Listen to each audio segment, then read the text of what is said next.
પ્રયાગરાજમાં આયોજિત મહાકુંભમાં ફરી એકવાર આગ લાગવાથી ઘણા પંડાલો બળી ગયા હતા। જો કે ફાયર બ્રિગેડે સમયસર આગ પર કાબુ મેળવ્યો હતો। વાસ્તવમાં આ પહેલા પણ 2 વખત મહાકુંભમાં આગ લાગવાની ઘટનાઓ પ્રકાશમાં આવી હતી। તો બીજી તરફ મૌની અમાવસ્યાના દિવસે થયેલી ભાગદોડને લઈને હવે પ્રશાસનિક વ્યવસ્થાઓ પર સવાલ ઊભા થઈ રહ્યા છે। જો કે અનેક લોકો તેને ષડયંત્ર ગણાવી રહ્યા છે। પ્રયાગરાજમાં ચાલી રહેલા મહાકુંભ મેળામાં ફરી એકવાર આગ લાગ્યા હોવાની ઘટના સામે આવી છે। મહાકુંભના સેક્ટર 22માં આગ લાગવાથી ઘણા પંડાલો બળી ગયા હતા। જો કે ફાયર બ્રિગેડે સમયસર આગ પર કાબુ મેળવ્યો હતો। આ ઘટનામાં કોઈ જાનહાનિના અહેવાલ નથી મળ્યા। હાલમાં આગ લાગવાનું કારણ જાણી નથી શકાયું। તો બીજી તરફ અધિકારીઓ ભક્તોને શાંતિ જાળવવા માટે અપીલ કરી છે અને આ મામલાની તપાસ શરૂ કરી દીધી છે। મળતી માહિતી મુજબ આ આગની ઘટનામાં 15 ટેન્ટ બળીને રાખ થયા। 45 मिनट के आसपास एक सूचना प्राप्त हुई कि टेंट्स में आग लगी है।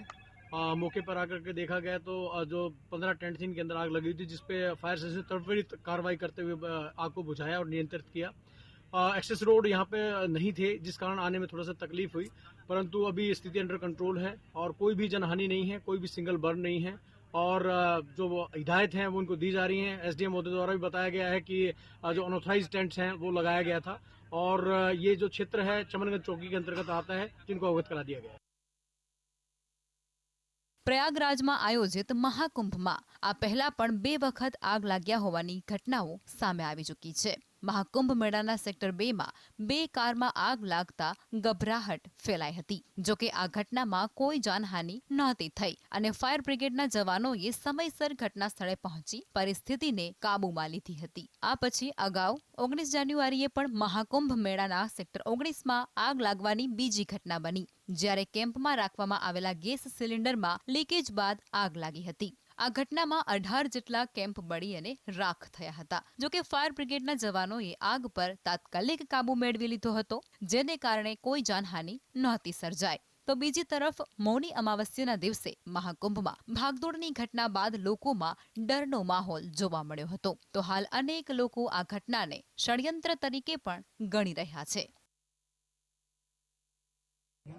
है वो लोग जानबूझ के किया असामाजिक लोग है यहाँ पे। ये झंडा लाल झंडा लेके आया था और जानबूझ के ढकला है सबको, जानबूझ।